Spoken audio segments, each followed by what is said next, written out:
Hello दोस्तों, कैसे हो आप लोग। आज अपन लोग स्टार्ट करेंगे इक्विलिब्रियम के प्रकार, टाइप्स ऑफ इक्विलिब्रियम। ओके, तो इसके बारे में समझते हैं कि क्या होता है।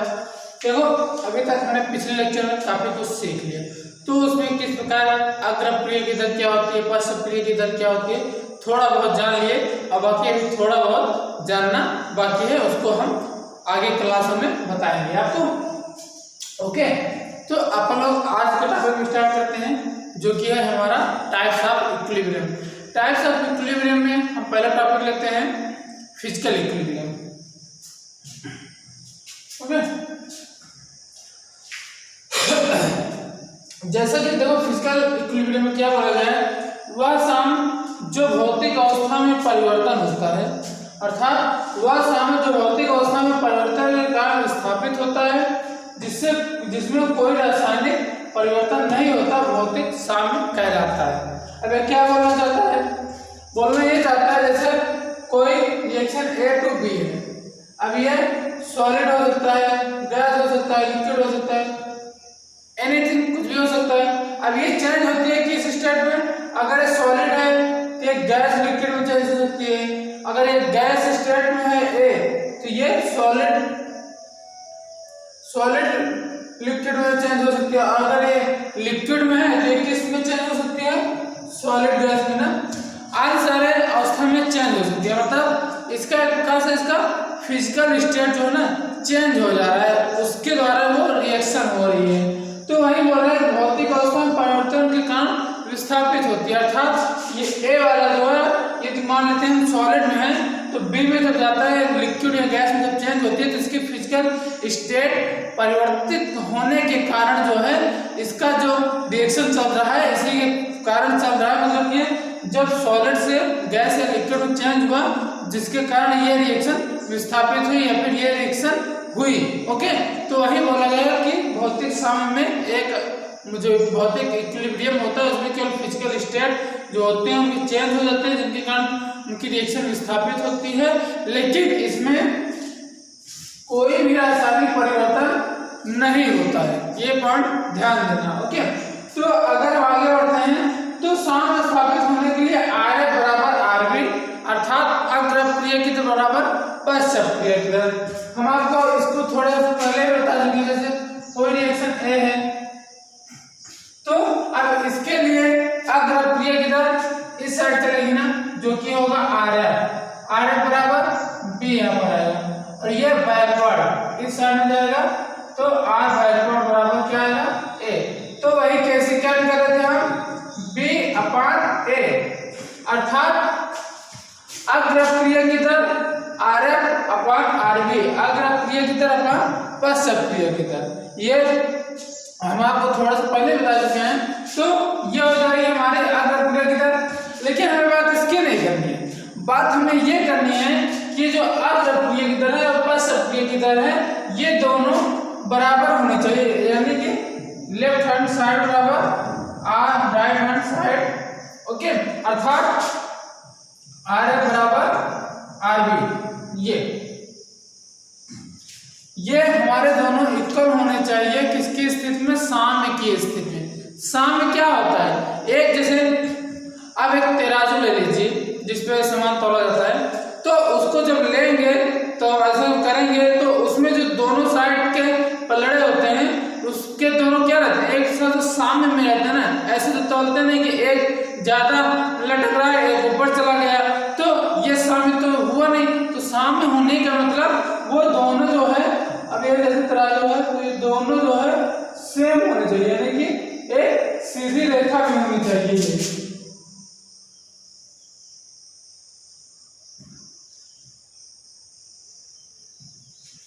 तभी तो साम्य में स्थापित होगा। साम्य का मतलब समझ में आ रहा है ना कि साम्य होता क्या है।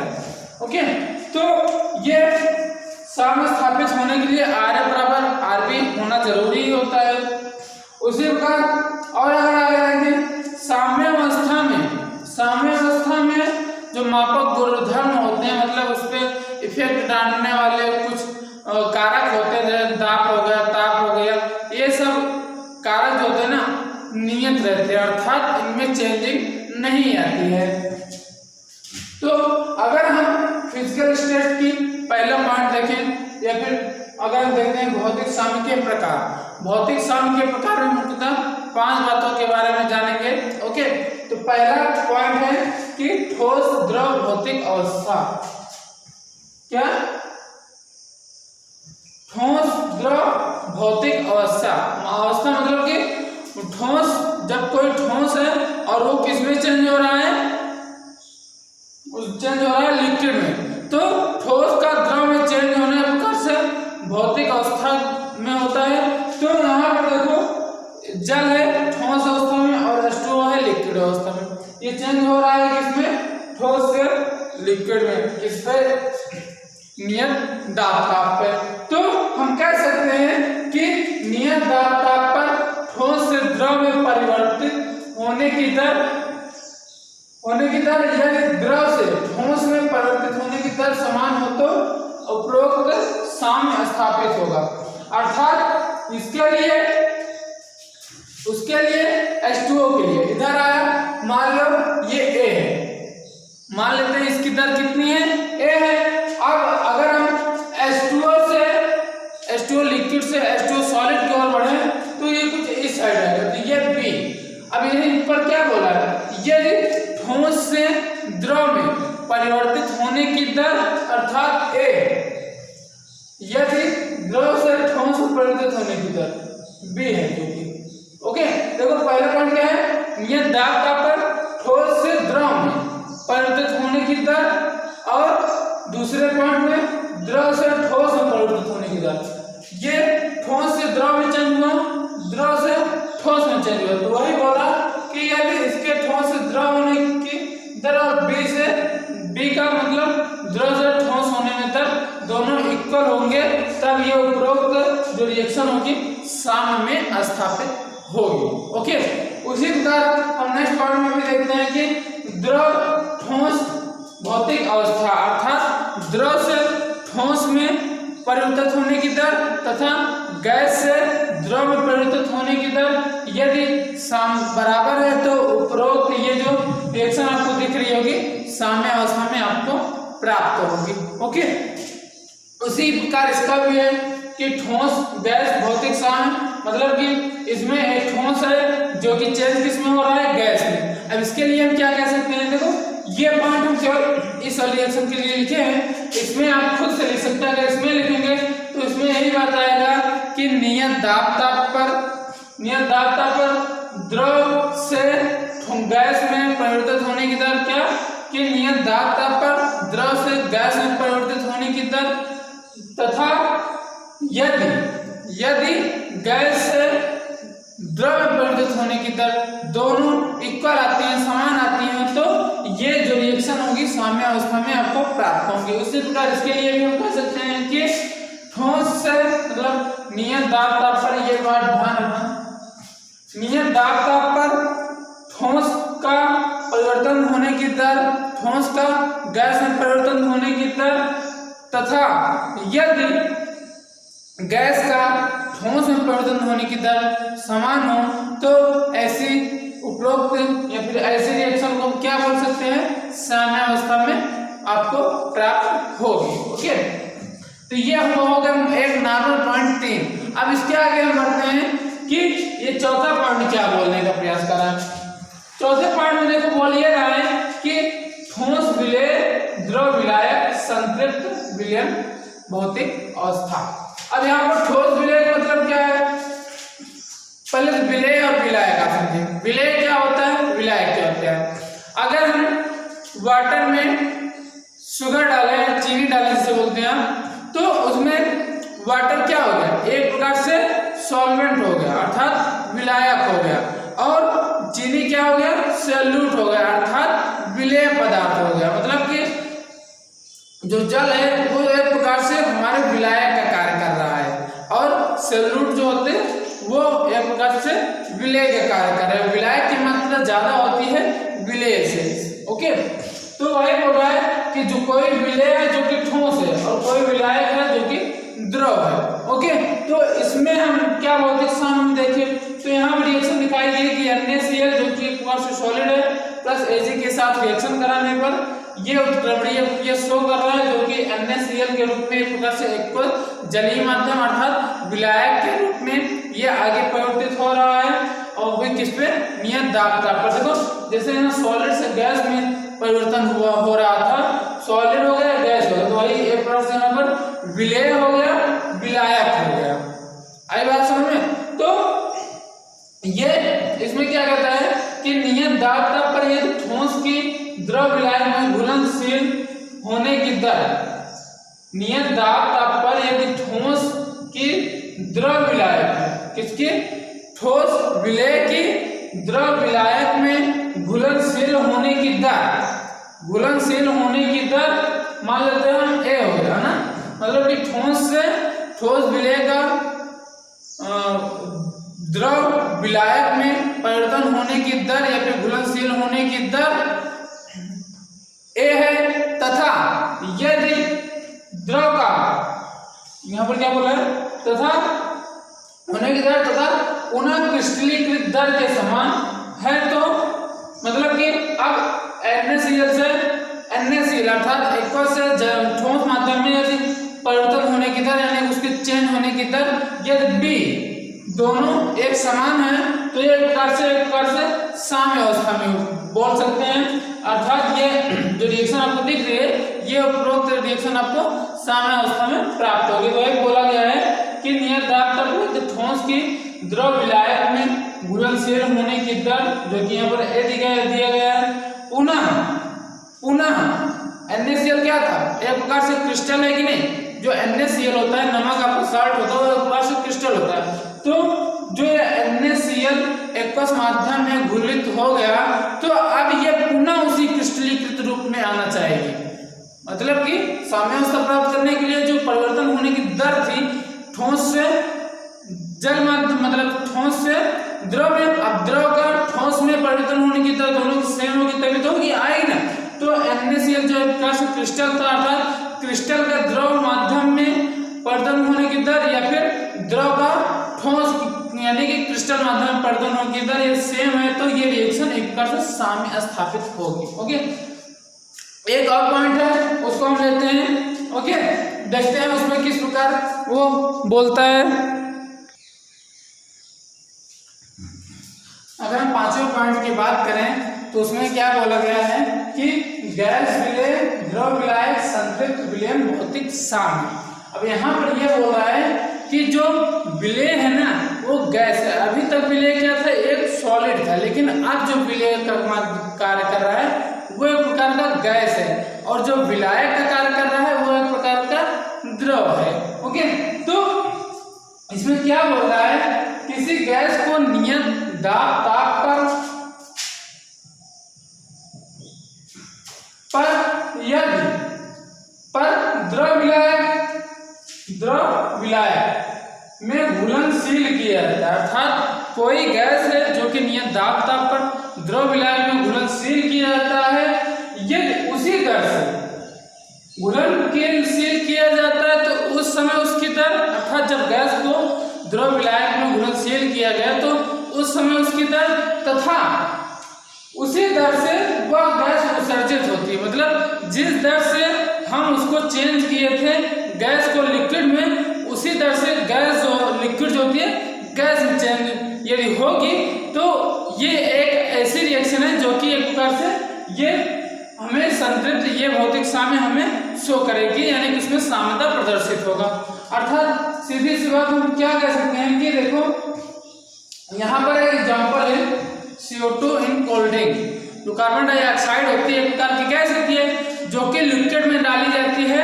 अर्थात देखो कोल्ड ड्रिंक में जब आप उसको उसमें तो सोडा डाल दीजिए या फिर कुछ अन्य चीज या फिर हिला ही दीजिए तो कितने प्रेशर के साथ उसकी गैस बाहर निकलती है। वो किस फॉर्म में रहता है, एक लिक्विड के रूप में, लेकिन वो निकलती किस रूप में, गैस के रूप में। तो वही बोला गया कि किसी गैस का नियत दाब ताप पर लिक्विड में चेंज करने की दर तथा लिक्विड का उसी दर से गैस रूप में परिवर्तित होना क्या है, एक प्रकार से गैस विलेय द्रव विलायक संतृप्त विलयन भौतिक साम्य। आगे बात समझ में, साम्य के प्रकार में हमने 5 पॉइंट देखा, इतनी बात आ गई ना समझ में। अब यहाँ पर कुछ जनरल पॉइंट है उसको देख लेते हैं। इसमें पहला पॉइंट हम लेंगे सक्रिय द्रव्यमान।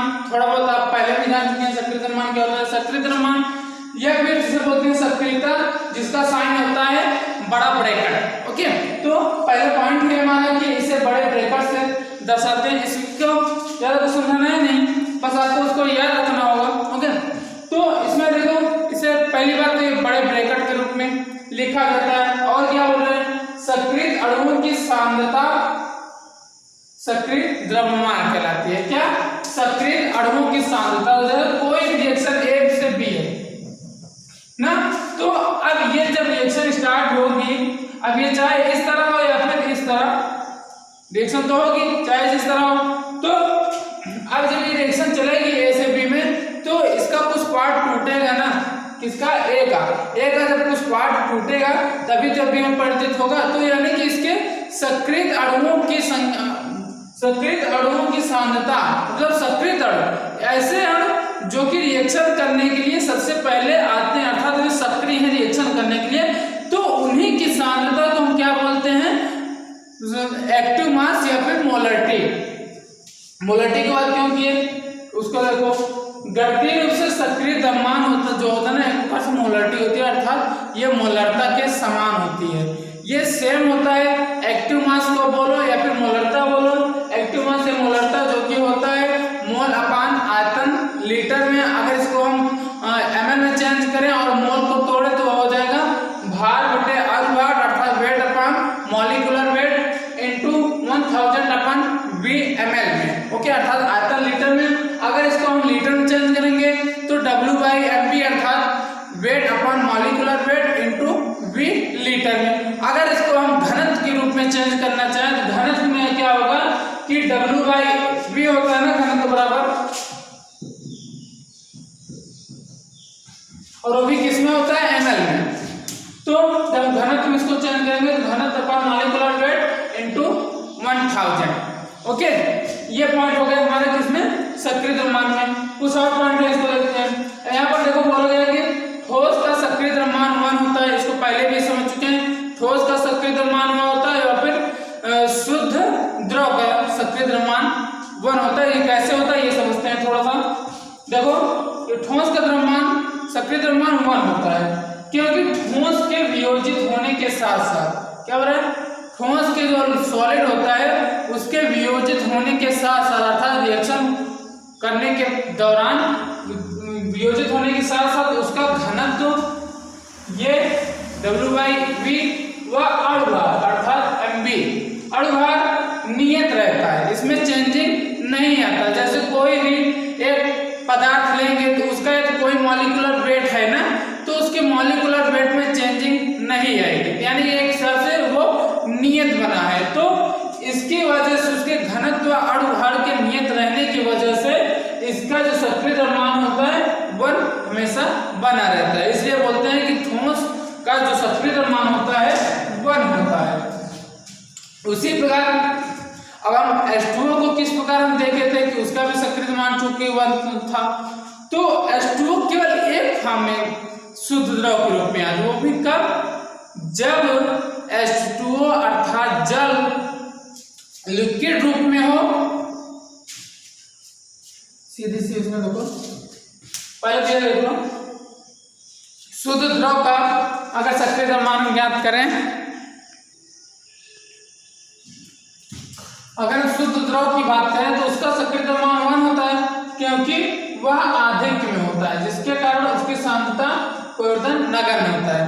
ये किसके लिए आया था, शुद्ध द्रव मुख्यतः कैसे पहचानेंगे, हम आपको बताए थे कि जब भी आपके रिएक्शन में, किसी भी रिएक्शन में यदि आपको H2O लिक्विड के रूप में हो और वो एक रिएक्टेंट के रूप में उपस्थित हो, अर्थात वो क्रिया कारक के रूप में उपस्थित होता है, अर्थात कोई भी रिएक्शन है जैसे A+H2O लिक्विड के रूप में है और कुछ भी बना रही है B+C, एनीथिंग व्हाटएवर, जो कुछ भी बना रही हो, लेकिन ये अगर H2O लिक्विड के रूप में है और क्रिया कारक के रूप में है तो वो एक प्रकार से शुद्ध द्रव के रूप में जाना जाएगा ना।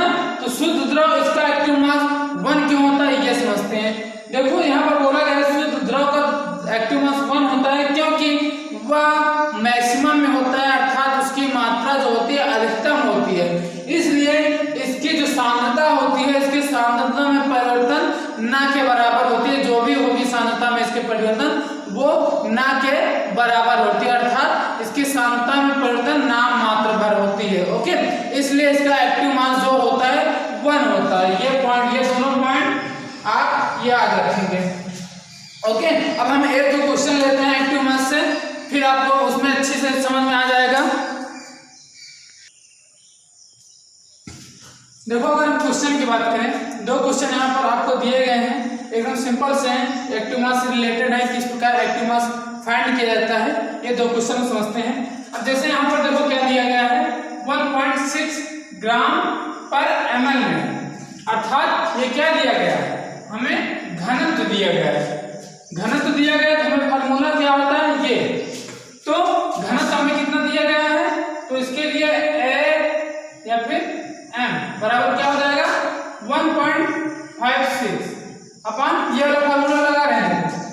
घनत्व हमें दिया गया है, जब ग्राम पर ml में दिया गया हो तो घनत्व क्या होता है, भार बटे आयतन, वो भी ml में, वो भी वही दिया गया है, तो 1.56 अपान क्या हो जाएगा, इसका हम अड़भार निकाल लेते हैं, 72 प्लस 6 ये हो जाएगा 78, ये हो जाएगा हमारा 78 इंटू 1000, ये हमारा कितना आ जाएगा 20 मोल पर लीटर ना, तो ये हमारा हो गया कितना 20 मोल पर लीटर।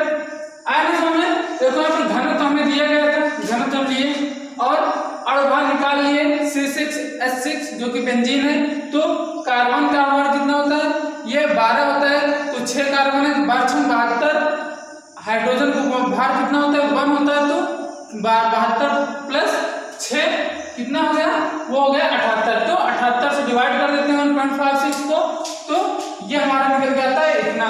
उसी प्रकार ये वाला क्वेश्चन है, इसमें अगर हम निकालना चाहें m, तो 1.6 इंटू 10⁻², ये एक प्रकार से संख्या दी गई है आपको। आप मोल निकालना जानते हैं ना, नहीं जानते होंगे तो आपको नेक्स्ट लेक्चर में, एक दो लेक्चर में आपको उसकी पूरी ट्रिक दे देंगे, जिस प्रकार मोल निकाला जाता है कि यदि आपको आयतन दे दिया जाए तो उससे मोल निकालो, भार दे दिया जाए तो उससे मोल निकालो, या फिर आपको दे दिया जाए अणुओं की संख्या दे दिया जाए तो उससे मोल निकालो ना, मोल से अणुओं की संख्या क्या होता है कैसे निकाला जाए, तो वो सब हम आपको बताएंगे। ओके, तो यहाँ पर देखो हमें अणुओं की संख्या दिया गया है, तो सर्वप्रथम तो हमें मोल फाइंड करना है। मोल फाइंड करने के लिए 6.023 इंटू 10⁻23 होता है, ये अभी बस ध्यान कर लो कि इससे निकाला जाता है, इंटू हमें ml में दिया है कितना 10, तो हमें इसमें को लीटर में चेंज करना होगा, तो यदि हम इसको यहाँ पर अभी हटा देते हैं इतना ना, केवल इतना ही 6.023, उसका कोई मतलब है नहीं, तो हमें पर 6.0 केवल 6 ही मानते हैं। अब यहाँ पर चूंकि दशमलव है, तो दशमलव के बाद एक मान ले लेते हैं, यहाँ पर 0, तो दशमलव से दशमलव यहाँ कट जाएगा, तो ये हो जाएगा कितना 15 चौके 60, और ये ऊपर जाएगा तो कितना बचेगा 0.25 इंटू 10⁻⁻1 ना, आई बात समझ में? उसी प्रकार ये हो जाएगा हमारा कितना, ये हो जाएगा हमारा 0.25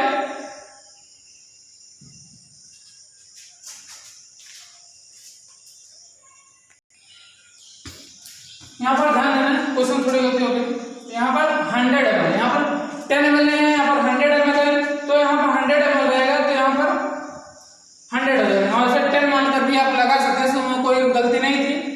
ओके, तो अब यहाँ से क्या हो जाएगा, ये इंटू 10, अर्थात ये कितना आ जाएगा 0.25, आंसर कितना है हमारा मोल पर लीटर, ये हो गया हमारा मोलरिटी। अब देखो 10⁻23 10⁻22, तो ये ऊपर जाएगा तो कितना आएगा -1, और 15 चौके 60, 4 से 1 भाग देंगे तो कितना आएगा, वही से आप निकाल लेंगे। ओके, तो ये करिए, फिर आगे हम नेक्स्ट लेक्चर में आपसे मिलते हैं, यहाँ तक अच्छे से रिवीजन कीजिए।